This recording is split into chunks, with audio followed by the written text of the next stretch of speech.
Supreme soccer champions of Europe. At last, Matt Busby, the maestro of Manchester United, had groomed a team great enough to beat Europe's best. For the first 4 seasons of the post-war league, Busby made Irishman Johnny Carey team captain. Carey was the first to benefit from Busby's tactical intuition. He moved the Dubliner from inside forward to defender, where he became one of United's greatest ever fullbacks. Jack Rowley was moved from inside left to centre forward. He joined Stan Pearson, creating a formidable striking duo. At inside forward was Johnny Morris. He would make only 83 appearances for United, but in that short time would score 32 goals. Supplying the ammunition for the strikers was winger Charlie Mitten, who had signed for United in 1936, but who didn't make his debut until 1946. These players had what Busby prized above all else in a footballer, an instinctive urge to attack. United makes full use of the wide open spaces and completely dominate the game. Preston, by comparison, seem half asleep. They fall for a Mitten-Pearson combination effort, and Pearson scores. Against the odds, United finished second in the league in both 1947 and 48. But for the first time since 1909, they had a chance to put the FA Cup in their trophy cabinet. A deflected long shot by wing half Warner tricks Bartram, and it's a goal! A powerful kick by centre. One of Matt Busby's first and most influential signings was the Scotsman, Jimmy Delaney. Jimmy Delaney is the chief attacker in the second half, but the cup holders goalie stays on top, even when the Scottish international comes back for more. Signed from Celtic for £4,000 in 1946, Delaney was the final member of the so-called famous five. Pearson and Rowley up front, Morris at inside forward, and Jimmy Delaney and Charlie Mitten on the flanks. They were the spine of Matt Busby's first great team. And from his centre, Mitten heads goal number 2. Manchester United stay cup favourites.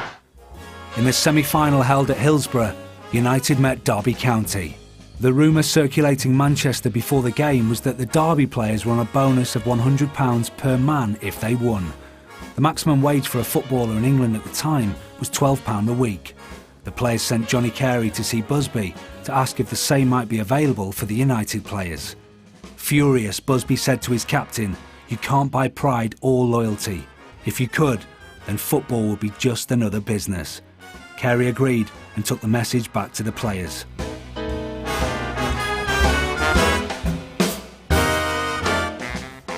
Inspired not by money but by the words of Busby, who had told him that playing in a Wembley Cup final was the greatest thrill in soccer, Stan Pearson scored a hat-trick. Final score, Manchester 3, Derby 1. And at Birmingham's Aston Villa ground, another 70,000 enthusiasts pack in to see Stanley Matthews, Blackpool's right winger. In the other semi-final, Blackpool met Spurs. In the Blackpool side was English football's most famous star, Stanley Matthews. Matthews was one of Busby's old army friends. 33 years old and without a medal in the game, Matthews was the sentimental choice for victory among neutrals. With the Spurs having scored in a sudden attack, Matthews comes back to dazzle the defence and centre for Mortensen to score the equaliser.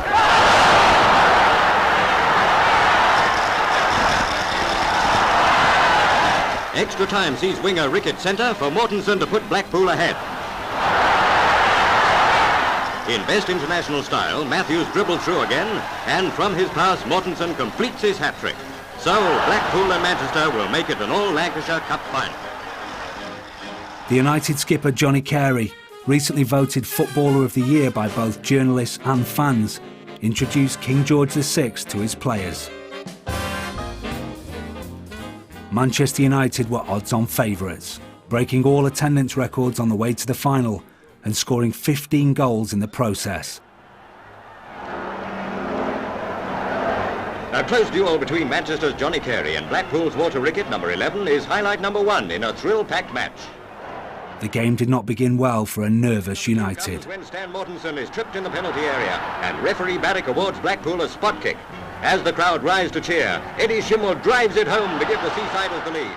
This was not in Busby's plans, but underdogs Blackpool, by taking an early lead, helped to make the game one of Wembley's greatest ever cup finals. Jack Rowley drew the scores level. Manchester's Jack Rowley, walking the ball into the net to equalise, provides highlight number 3.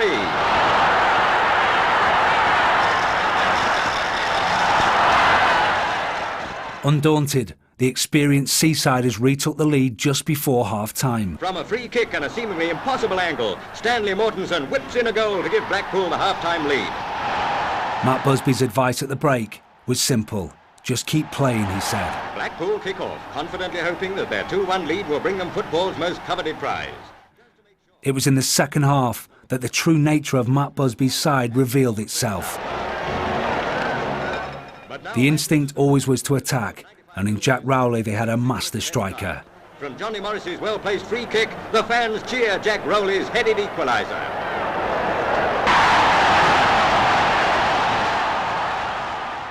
Coming back from 2-1 down to win the trophy 4-2 with such relaxed swagger, it was this 1948 side that established the blueprint for future Busby teams. Charlie Mitten, number 11, starts off United's winning attack. And from Rowley's pass, Stan Pearson scores the goal that gives Manchester the cup.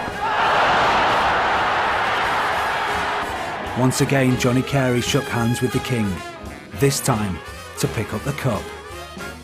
It was an outstanding achievement. Matt Busby had put together a team in which only 2 players had cost transfer fees, and 7 of them were local lads. In Busby's mind, it wasn't just about winning. He would say later, "Football's great occasions are, for me, unequalled in the world of sport. I feel a sense of romance, wonder and mystery, a sense of beauty and a sense of poetry. On such occasions, the game has the timeless, magical qualities of legend." What wasn't magical were the derisory wages paid to the players in these years. Busby may have headed off the rebellion in his own dressing room, but disquiet was spreading throughout the game. But I can only speak for cricket and football. In those games, there's certainly not a fortune to be made in a hurry. But we're players and not financiers. And as long as we have 1 or 2 enjoyable games per week, well, why worry? Capping players' wages had been an attempt to create a level playing field among clubs, so no one team had a financial advantage over another. For the Football Association, this refusal to create an elite would cause problems for English teams competing in Europe, since the best players were spread too thinly across too many clubs. As the new season opens, may soccer see an end to the tragedy of its good sportsmen unsportingly treated.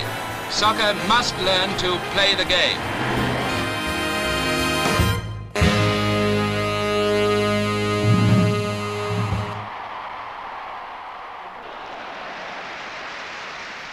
In 1949, Manchester United were clear favourites to retain the FA Cup.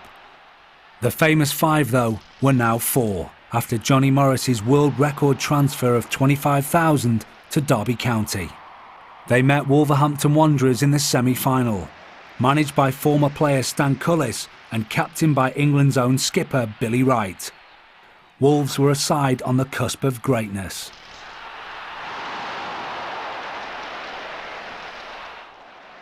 A 1-1 draw led to Billy Wright and Johnny Carey tossing up in the replay. Jimmy Delaney's painful collision with the post saw United down to 10 men. This was the era before substitutes and was probably the difference between the two sides, as United, a man short, eventually lost 1-0.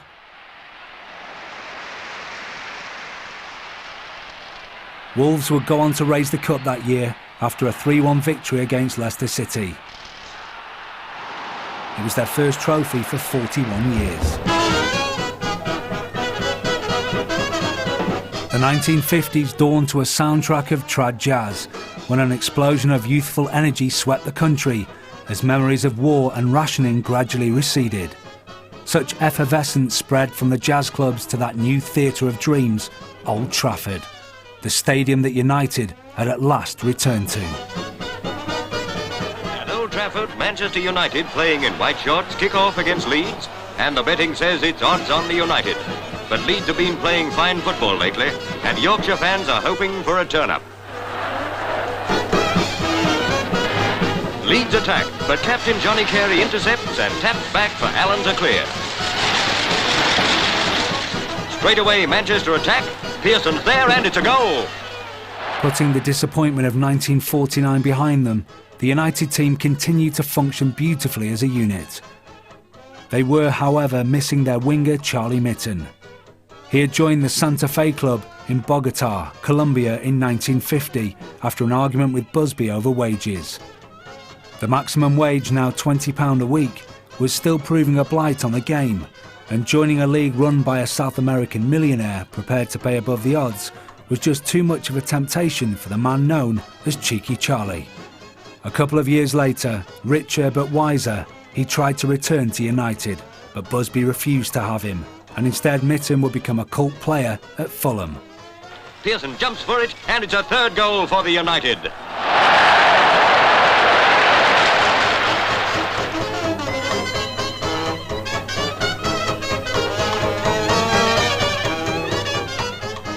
In 1952, Manchester United were at last crowned First Division champions, their first league championship since 1911. And yet another corner for the United. There goes Rowley's kick. Pearson nods in his third, and the United win 4-0.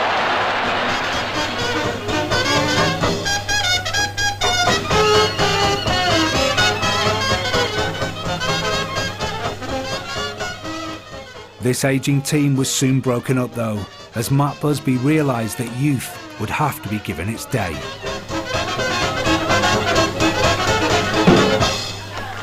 Yeah, folks, they sure went to town. Whilst Manchester United had achieved one of their milestones, English football was about to have a rude awakening. Watch Puskas in action. He beats the Englishman by sheer skill. In 1953, England were beaten 6-3 at Wembley by Hungary, their first domestic loss in 90 years. The shockwave that hit the English game was seismic. There was a return fixture in Budapest the following year. The result was humiliating. England lost 7-1.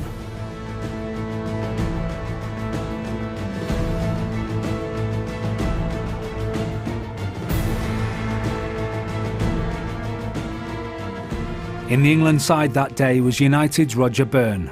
When he returned to Old Trafford, he found Matt Busby disappointed but not surprised. He already knew all about the Hungarians, and he dreamed of emulating their passing, movement and possession. The first chance to revive English football's reputation would in fact fall to Wolves. There was Liam Whelan, nicknamed Billy, a quiet, devoutly Catholic Dubliner who found being away from home very difficult. To compound his unhappiness, he was often barracked by his own fans for a perceived lack of pace. What he had, though, was great footballing intelligence and mesmeric close control. He would finish his brief United career with 52 goals in just 96 appearances, an extraordinary return for a midfielder. Dennis Viollet, like Billy Whelan, was also a shy, enigmatic character. He may also be the most underrated striker in Manchester United history. He partnered the bull-like Tommy Taylor up front and would score 178 goals in 291 games for United. Eddie Coleman was Salford through and through. He was every Stretford ender's fantasy. Nicknamed Snakehits for his body swerve, he played in midfield with an uninhibited enthusiasm that made him the hero of the terraces. Jackie Blanchflower was a Belfast boy. A graduate of the youth team, he had made his first team debut in 1951. He had begun his career as a forward, but typically Busby recognised that his aerial strength and instinctive positional sense made him a perfect centre-half. Bill Foulkes was the loner. The ex-miner from St Helens was never comfortable with the dressing room banter and glib comments of teammates. But at centre-half he was a mighty presence, obstinately snuffing out threats on goal. So this was a team drawn from all over the British Isles, very different characters but of a similar age. Some had known each other since they were boys. This was a close family. One of the small remaining colour fragments of the Busby Babes playing together is an amateur film of a match from 1956 against Burnley.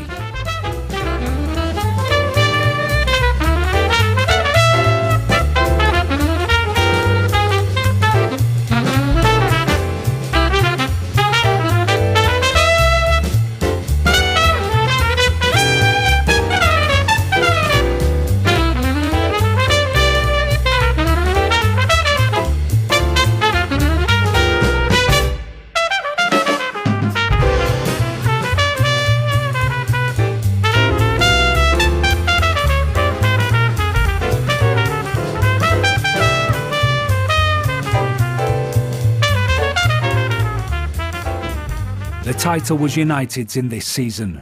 They stormed the league by a massive 11 points from nearest rivals Blackpool. And here at Old Trafford, it's Manchester United and the Dark Shirts kicking off in the match that should decide the league championship. The zest, skill and speed that the Babes played with is sometimes difficult to see on the newsreels from this era, as their heavy cameras were often placed high up in the stands. In 1955, a programme called Match of the Day began on the BBC, and their pitch-side cameras were closer to the action. And it's Manchester United and the Dark Shirts now trying to get back. This is United in their championship season of 1956, playing against nearest rivals Blackpool. Berry, number 7, beating everybody and wins a free kick. 5 minutes gone, Manchester United losing 1-0 on a free kick. Up it comes. And there's Nevian. Their style is purist Busby, displaying all the qualities he most admired. Roger Byrne and Duncan Edwards, powerful, courageous, ruthless. Eddie Coleman and David Pegg, inventive and expansive. Dennis Viollet, clever and elusive. Tommy Taylor and Mark Jones, never backing down from a challenge. United now down to 10 men. Tommy Taylor having gone off, put Duncan Edwards up at centre forward, throwing everything on the attack. And there's Berry getting them going. Berry, number 7, with the ball. Still United on the attack. And there's great chance there for Viollet. And this time it's a penalty. There's Roger Byrne to take the pen. And it's Berry. Berry took the penalty. And that makes the score 1-1. Edwards through to Viollet. Now there's a chance for United. There's Pegg with it out on the left wing. All the United forwards up. Viollet. Cross to Berry, it comes. On the right wing, Blackpool defence trying the offside game. Berry going through with it by himself. Cross it comes and Farms made a perfect hit. And that's it. It's a great hit. It's a goal. It's a goal. This is the goal that should give them the championship. The average age of the side was 22. Achieving this much so quickly surprised even Busby himself.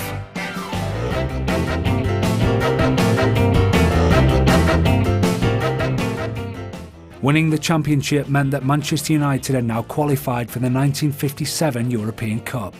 The previous league champions Chelsea had refused to join the inaugural competition the previous year after pressure had been put on them by the FA, worried perhaps that their own power would be compromised.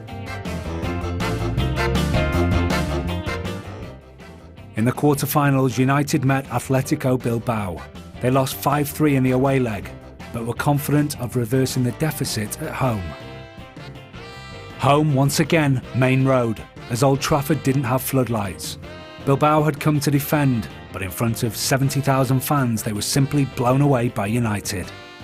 An Edwards cross led to a goal from Dennis Viollet.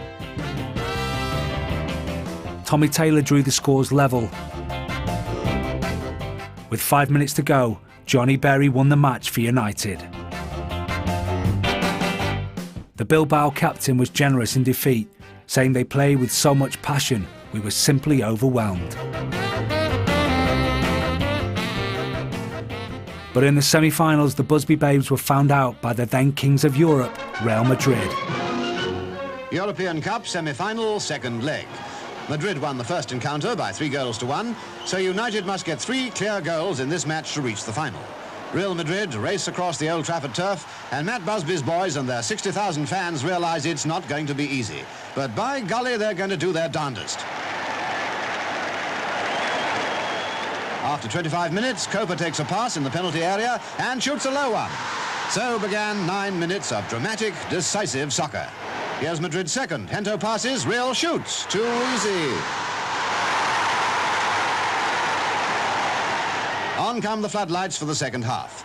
Manchester, 4 goals down in the aggregate, need a miracle to save them. Busby saw this game as one between a great side and one destined for greatness. He was philosophical.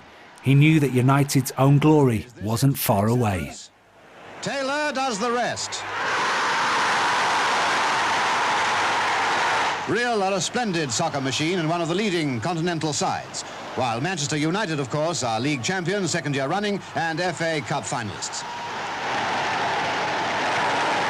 Another peg pass, and Charlton scores a beauty. They've equalised, but it's farewell to European Cup hopes. United won the league again in 1957, winning 10 games out of their first 12. Bobby Charlton became a first-team regular, adding more goals to the already awesome strike force of Violet and Taylor. But the top scorer in the 1957 campaign would in fact be Liam Whelan, who scored 26 goals out of a total 103 that season. Bring it in quickly to Evans, the Arsenal fullback and left fullback. He's pulled it back. Oh, and this is too late. United won the championship with 3 games to spare. John Barry receives and makes for the penalty area.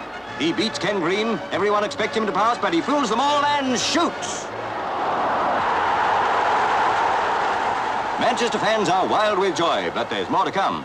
Outside left, David Pegg is on the move straight from the restart. Jeff Hall blocks him, but he retrieves it and tries again. Over to Bobby Charlton, who slams it home. Not content with back-to-back championships, they were also in the 1957 FA Cup final against Aston Villa. United were planning to be the first team to do the fabled League and FA Cup double in the 20th century. But one tackle would put an end to that. There was only one thing to do. I owed it to the memory of those fine young men who perished in Munich.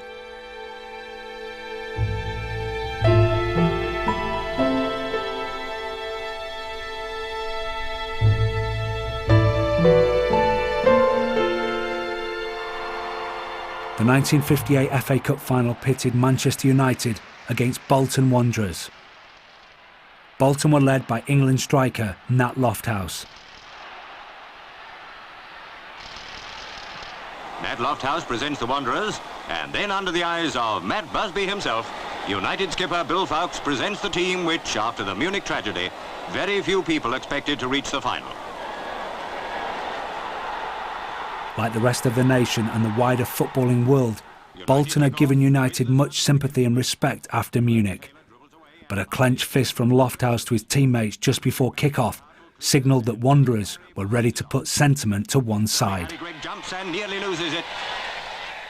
United were a team built around the Munich survivors of Greg, Fowkes, Violet and Charlton.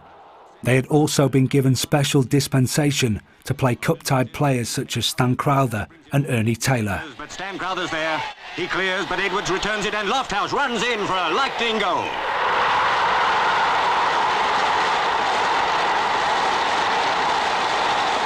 Less than 3 minutes play, and Bolton are 1 up already.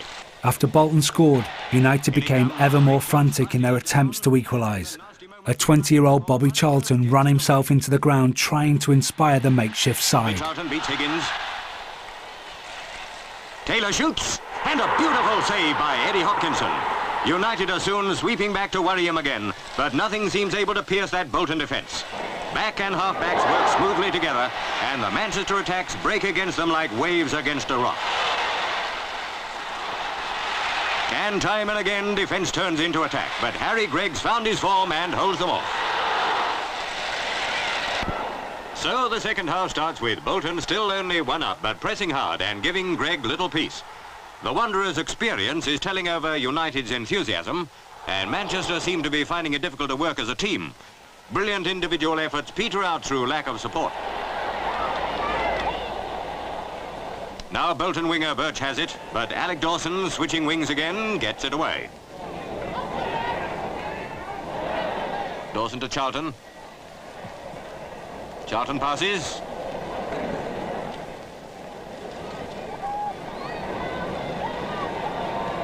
Back to Charlton, who shoots, but it bounces off the upright into Hopkinson's hands. Hard luck, Manchester.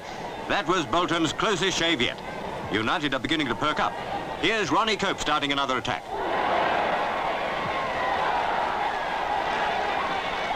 But the Bolton defence holds. Up to Manchester end again with Bolton moving in fast. Dennis Stevens shoots, Greg parries, but Nat Lofthouse charges in, and there's Bolton's second goal. Bolton's second goal brought back bad memories from the 1957 Cup final. United goalkeeper Harry Gregg was all too aware of Lofthouse's brutish reputation for leading the line. Sure enough, in the 55th minute, man and ball were barged into the back of the goal. The goal stood.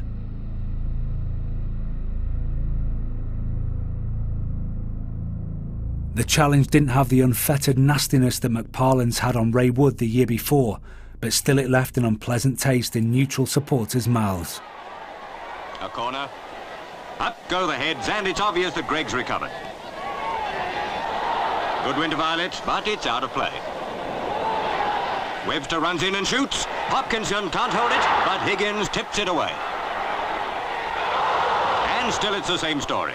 The Manchester forwards get moving often enough, but they just can't push an attack home.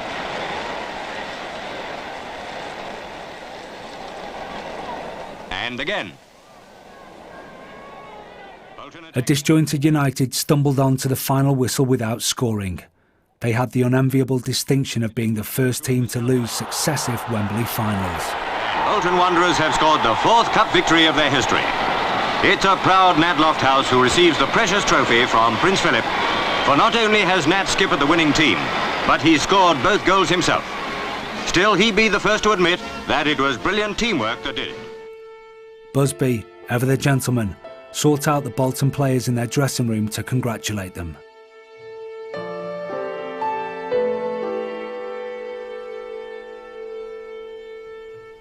When Matt Busby went to Buckingham Palace to pick up his CBE later that summer, he sensed that he was at least 5 years away from building another team that could realistically challenge for major honours.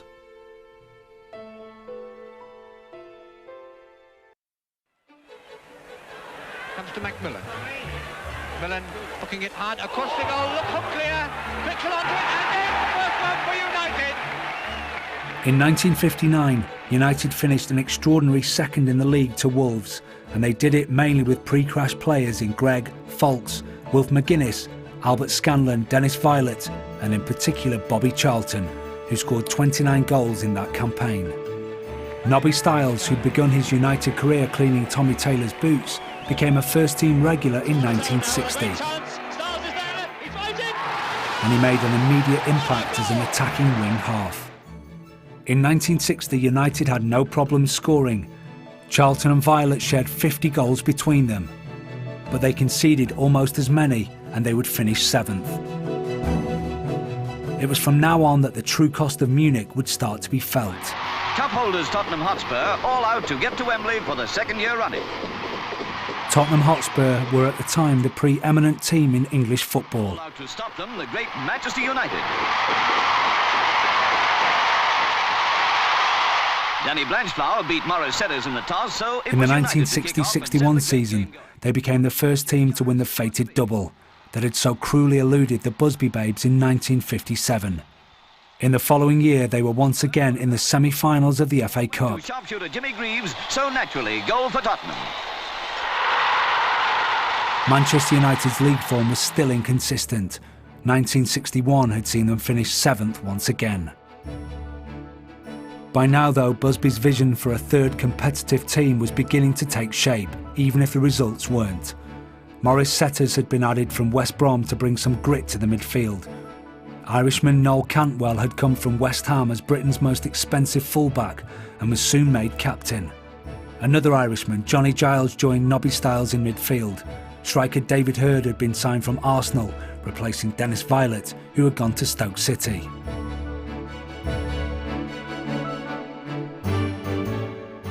Dennis Violet's departure came as a surprise to everyone, but he'd fallen out with Busby over his increasingly hungry appetite for Manchester's nightlife.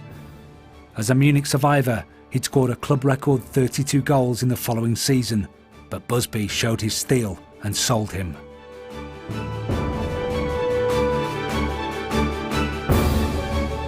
Spurs were in their pomp during this period, and they eased comfortably into another Wembley final where they beat Burnley. United struggled in the league, finishing 15th in 1962, their lowest ever finish under Busby. A whispering campaign began. Had the old man lost his passion and commitment in the flames at Munich along with his beloved babes? The new generation of players lacked the respect for authority that the likes of Johnny Carey and Duncan Edwards of previous generations had, and the suspicion was that maybe Busby couldn't adjust to the rapidly changing world of the 1960s.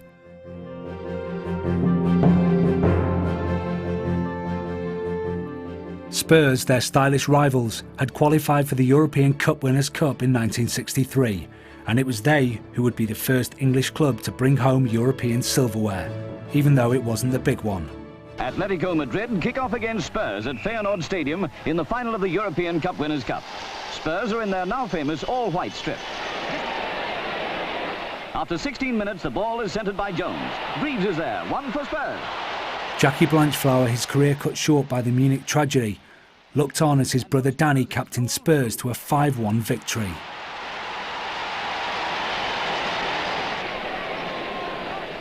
Goal!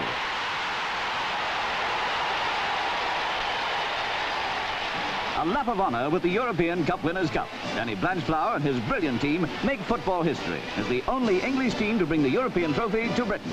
However envious Busby might have been of Spurs' success in the Cup Winners' Cup, his plan for United was unchanged, to build a side that could conquer all Europe. Paddy Crerand, a tough tackling midfielder, was recruited from Celtic. And in the summer of 1962, Busby signed a man who would become the king of Old Trafford, Denis Law. It took a British record fee of £115,000 and for the club to go into debt for the first time to get him. Denis Law could be the difference for United. So get the terraces ready for the fans.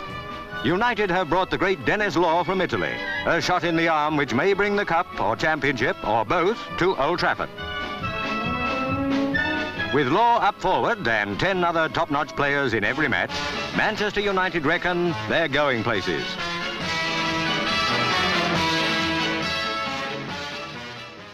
In 1963, the FA Cup... It's Leicester City on the attack now. Mike Stringfellow in possession. So let slow motion show how this dangerous winger compels Gaskell to concede a corner.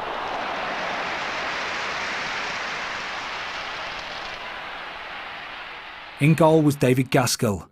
This inexperienced keeper replaced Harry Gregg, who was out with a long-term shoulder injury. Hopes rise for United when Crerand tries a long shot. One of the most influential players on the pitch during this game was Scotsman Paddy Crerand. He had a creative eye for the unusual pass and defence-splitting through ball.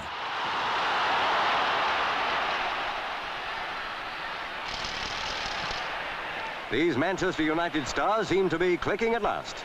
Banks must think so anyway. But Leicester show their genius for turning defence into attack. United's tough left half Morris setters almost gives Stringfellow a scoring chance. And once more the Manchester defenders escape by the skin of their teeth.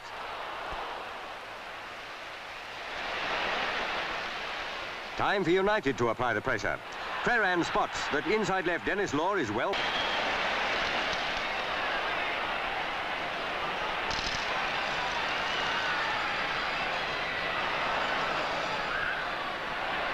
One good thing for United, Bobby Charlton's in great form. One of the babes, Bobby Charlton, had been selected out on the wing much against his wishes, as he loved to be involved in the action in the middle of the pitch. Here he crosses to David Hurd to score United's second. When Busby finally moved him inside, the change in his form and the team's fortunes would be dramatic.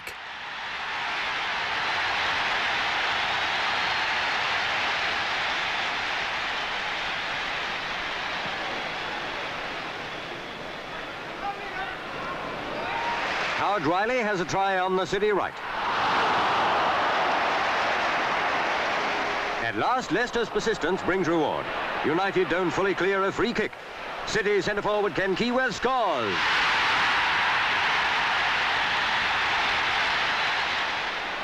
Only one behind now. Leicester could save the game and, with a bit of luck, even win it.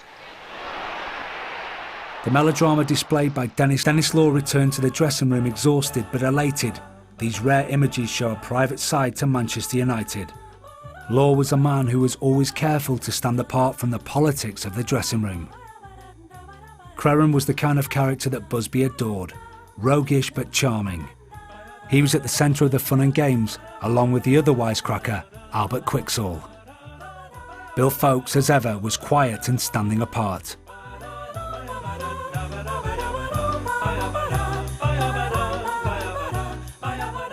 Busby joyful, the years rolling back. The rumours that the old man had lost his way had proven to be nonsense. It had taken time, but United were back. FA Cup glory meant also that United were back in Europe, in the Cup Winners' Cup that Spurs had won the previous year.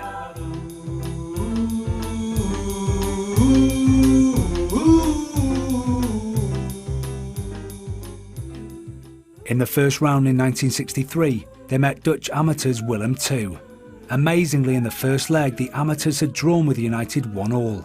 The English aristocrats were not about to be humiliated again, especially at home. Wing half Morris setters, and he finds the net.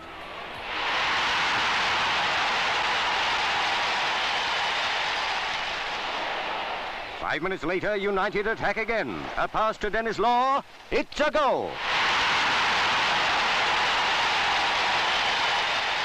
It's United again. Creran to Charlton. And that England left winger is in top form tonight. He passes to Law.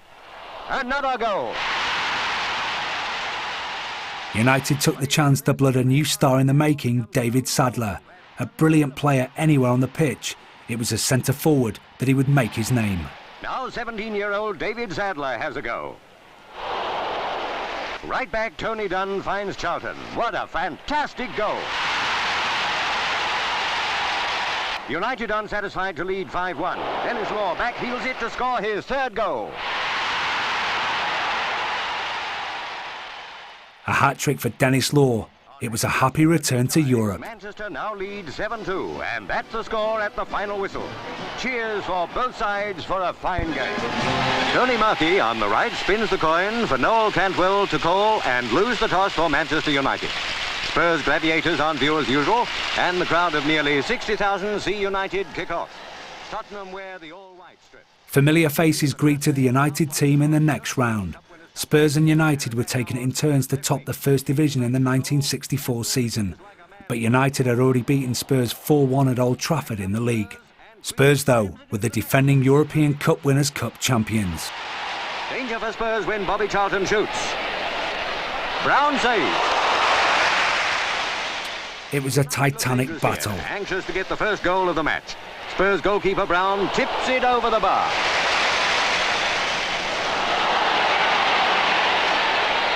Fortunately for Manchester United, Gaskell plays like an England goalkeeper. Still no goals after 67 minutes, and then Mackay scores with a blockbuster.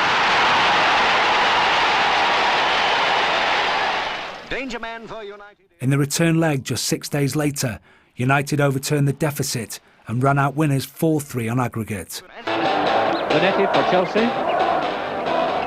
It sensed that this was the end of something momentous. The European Cup would prove to be the crowning glory for both Matt Busby and for this, the third and final of his legendary teams. The names of the young footballers that Matt Busby turned into stars still inspires a sense of wonder, and their deeds live on. As the old man once said, with the timeless, magical qualities of legend.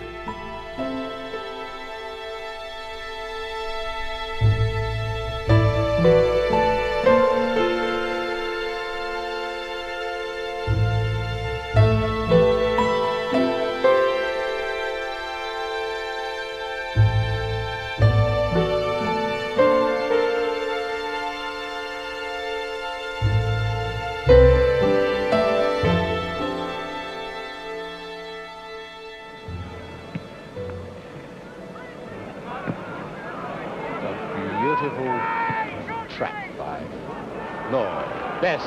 Charlton. That's a goal worth remembering, isn't it?